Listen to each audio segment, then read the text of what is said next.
А ние во Македонија наутре имаме уште еден актуелен разговор кој што всушност не поттикна минатонеделниот саем за туризам во Дубај. Всушност неколку месеци чинам ќе биде, но ова се неколку дена кои што беа резервирани за туристичка промоција на околу 190 земји во светот, каде што учество земавме и ние, како помина се, каква беше нашата презентација и што можеме да очекуваме од истиот, да знаваме од нашиот соговорник. Делам добро утро за директорот на Агенцијата за поддршка и промоција на туризмот Љупчо Еневски. Добре ни дојдовте. Благодарам, добро најдов. Студено 2 степени во Скопје, како беше во Дубај минатава недела? Зимурливо околу 23 до 25 степени. Зимурливо. Ми се допаѓа тоа зимурливо време. Како помина презентацијата на саемот? Споменав околу 190 земји учествуваа, меѓу кои и ние. Како изгледаше нашата презентација? Слушнав дека беше многу посетена. Пред се благодарам за поканата и можноста повторно да промовираме се она што работиме во Агенцијата за промоција и поддршка на туризмот. Дубај Експо 2020 се одржува нели 2021-2022 и всушност тоа е најголемиот настан, може да се каже најголемата саемска манифестација во овие простори досега, бидејќи учествуваат 192 точно земји со своји павилјони. Всушност изграден е нов град. Изградени се дополнителни сместувачки капацитети од прилика околу за 5 до 6.000 учесници кои што во текот на 6 месеци се во Дубај. Всушност, изминатата недела беше неделата на туризмот и Агенцијата за промоција и поддршка на туризмот заедно со македонската делегација, која што е во континуитет во македонскиот павилјон, кој што е на 400 квадрати. Можам да кажам, имавме доста посетена презентација за македонските туристички потенцијали. Всушност, голем интерес за тоа што сме, кој сме, што сме, но и карактеристиката е дека сме можеби последната неоткриена туристичка дестинација во Европа, на еден поразличен начин. Всушност, тоа што сите тие луѓе го имаат и го создаваат макотрпно во текот на може да се каже секојдневно, бидејќи Дубај лежи на пустина, а е направен како рај на земјата. Велиме дека некои луѓе со својата работа, визија создале од пустина рај. Ние треба да се потрудиме, нели, од рај да не создадеме пустина. Но се она што ние го имаме беше презентирано пред се во делот на руралниот и екотуризмот.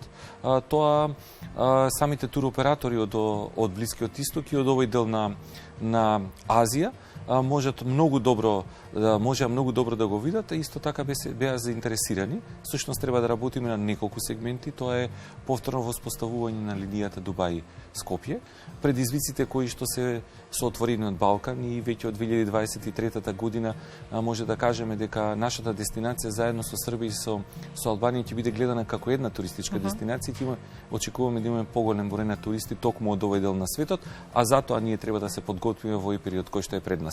Овие видеоматеријали кои што во моментот течат да ги гледаат нашите гледачи се дел од кампањата Дома си е дома, една од моите омилени на агенцијата, кои што прикажуваат токму во каков рај живееме и од кои, како што споменавте, не треба да создадеме пустина.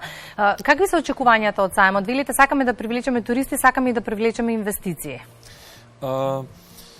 Се очекува некаде да се потпишат договори за 6 билиарди од прилика на самиот саем. Тој трае до 31 март 2022 година.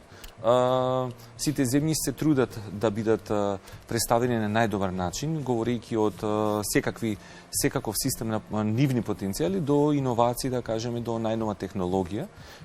Всушност, можеме да кажеме дека нашиот павилјон е доста посетен. Република Северна Македонија тоа има што да покаже. Агенцијата испорача доволно промотивен материјал, промотивни видеа и сите останати елементи не недостасуваат. Исто така по нас имаше и Агенцијата за странски инвестиции после 2 дена презентација која што исто така беше доволно посетена. Имаме голем број интереси за инвестиции, бидејќи инвестициите пред се во полето на туризмот треба да бидат континуирани. Всушност, ние имаме одлични потенцијали за зимски туризам или за дестинација за 12 месеци, но континуирано треба да развиваме на начин на кој што луѓето сакаат да не перцепираат. Всушност, екологијата треба да не биде на највисоко ниво и се понатаму што ќе работиме, треба да создадеме една екодестинација која што биде препознатлива и доволно конкурентна во регионот и во Европа. Колку ние ќе успееме во тоа, јас сум уверен дека ќе успееме и токму низ изминатите гостувања во утринската програма на македонската телевизија и говоревме околу потребата за green recovery или зелено закрепнување во туристичкиот сектор токму кај нас, а тоа и се препораките од Светската туристичка организација. Оваа година, нели, се трудевме да стигнеме до бројката 2,2 милиони ноќевања. Можеби нешто во почетокот на годината нестварливо, бидејќи секојдневно не знаеме како се развива пандемијата, успеавме, ни остана уште еден месец да ја надминеме бројката и на крајот да изброиме колку сме имале ноќевања во 2021. 2020 со почетокот на пандемијата застана се. Она што ме радува е што туризмот ги забележува веќе првите моменти на заздравување и велите не се откажуваме од 2,5 милиони ноќевања за оваа година. Да, заедно со туристичкиот сектор си поставивме една цел, јас се надевам дека остварливо. Ако можевме, како што кажавте, 2200 година да застанеме, ако 2021 година повторно почнавме да чекориме или да се учиме да чекориме во една нова реалност, 2022 година треба да покаже нашата спремност, дека можеме повеќе, а можеме и дека веруваме во себе во туристичкиот сектор кој што има доволно капацитети да ја надмине таа бројка од 2,5 милиони ноќевања. Самата пандемија кажа дека ќе имаме помал број на туристи, но тие ќе остануваат подолго во дестинациите или просечниот престој ќе биде за нив подолг, а исто така и вон пансионската потрошувачка. Всушност 2021 година многу побрзо се зголемуваше придливот од туризмот колку бројот на ноќевањата. Целните групи се изменети, се повеќе и повеќе луѓето сакаат активен туризам, патуваат во помали групи на туристи и ме радува сегментот дека се повеќе и повеќе се зборува за нови линии.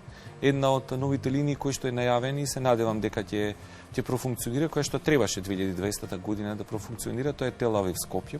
Еве, премиерот на Бугарија најавува дека треба да имаме и се сложувам линија Софија-Скопје, па дури и Софија-Охрид, на тоа работевме за чартер линии во 2020 година, а исто така треба што повеќе број на линии авионски, но и повеќе конекции со други дестинации за поголем број на туристи. Зимската туристичка сезона е во тек, ски центрите на голема работа, иако во изминатиот период имаме пораст на бројките на ново заразени. Каков е вашиот впечаток, се почитуваат ли доволно протоколите за заштита од COVID-19? Во овие 2 години треба да разбереме дека ова е нова реалност и протоколите ќе се останат во некоја форма. Тие ќе се зголемуваат или ќе се намалуваат во зависност во која состојба и во која зона се наоѓаме и ние како дестинација. Мораме да ги почитуваме, бидејќи ако бидеме во црвена зона, тогаш ќе бидат одредени рестрикции кон нас и кон патувачите кои што треба да ни дојдат.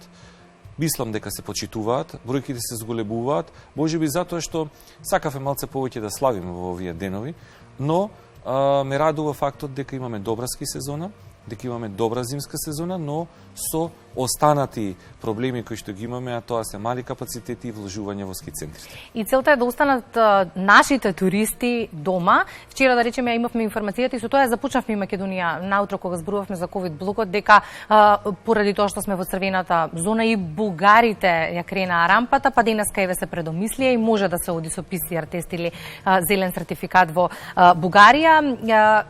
Една од причините поради кои што нашите граѓани одат надвор од границите е поволните цени. Растот на цените како последица од пандемијата го чувствуваме на голема во сите сегменти, па и во туризмот оваа сезона.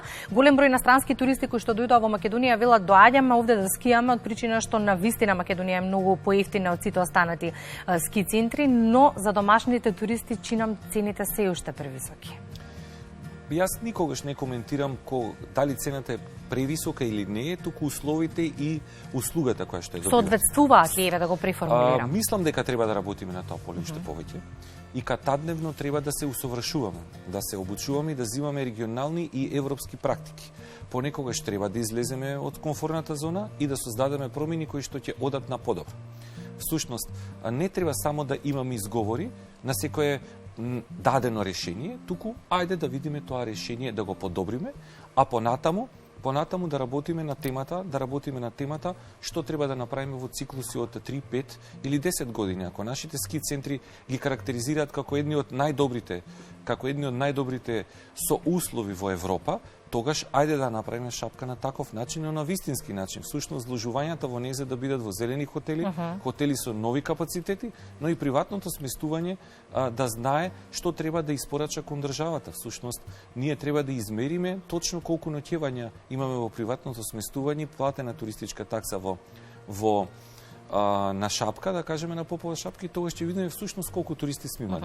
Ама тоа нема да соодветствува едно со друго, па велиме дека дисциплината треба да имаме, почитувањето на законите треба да ги имаме, исто така и усовршувањето и подобрувањето во туризмот. Споменавте големи очекувања по Дубај Експо, она што мене ме интересира, ќе успееме ли да ја направиме Македонија во периодот кој што следува видлива во светски рамки? Не е само промоцијата. Ние треба да фатиме приклучок кога е промоцијата во прашање. Всушност, на начин на кој што треба да биде тоа така, усовршување, потоа 100% онлайн, веќе тоа го работиме од 2018 година, имаме добри успеси, но понекогаш заостануваме со буџетите, но тоа не треба да ни биде хендикеп. Ако го испорачаме тоа што вреди, ако имаме добри резултати, јас мислам дека понатаму ќе можеме да размислуваме на поголеми буџети кои што ќе бидат реални, остварливи со добар ефект. Да, можеме да промовираме, но се она што ќе го прикажеме и ќе го промовираме, тоа вистински треба да не дочека во дестинацијата. За тоа треба да работиме и мислам дека можеме да успееме. Циклусот на инвестиции е пред нас, а ова време треба да го искористиме за дигитализација, односно заеднички да работиме на новата платформа која што треба да создадеме и туризам, и понатаму Агенцијата за промоција и поддршка на туризмот да прерасте во нешто поголемо или во национална туристичка организација и заеднички со туристичкиот сектор да ги развиваме destination management организациите подале под нас. Ја почнавме годината со убави вести, се надевам дека ќе биде таква до крајот. Убави вести на тема туризам, ме се чини дека ништо освен туризмот во моментов не е добра вест, но се надеваме дека ќе се менуваат работите, се надеваме дека ќе имаме уште убави поводи за следни средби во Македонија наутра. Чисто ве прашувам која е вашата омилена дестинација и не ве прашувам овој пат, бидејќи секогаш сте дипломат и не одговарате конкретно. Може Никола да го прашам во ваше име? Никола?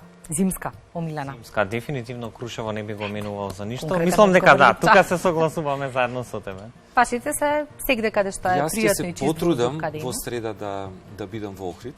Добра. Ако оврските ми дозволуваат тоа, бидејќи сакам да ја видам магијата на Охрид во токму тој ден, а секако во текот на неделата ја морам да отидам и во некој друг останат центар. Се надевам дека во викендот ќе го посетам Пелестер, бидејќи има што да понуди во текот на зимската сезона, а веќе од понеделник морам да отидам некаде појужно, тоа е Дојран и Гевгелија, да кажам, да ги правиме првите разговори за семската манифестација во Белград и за представувањето наше и на Агенцијата за промоција за туризам, но и на општините и нивните потенцијали токму на овој сајм. Ке следиме и ке се гледаме. Благодарам за гостувањето. Благодарам и на вас.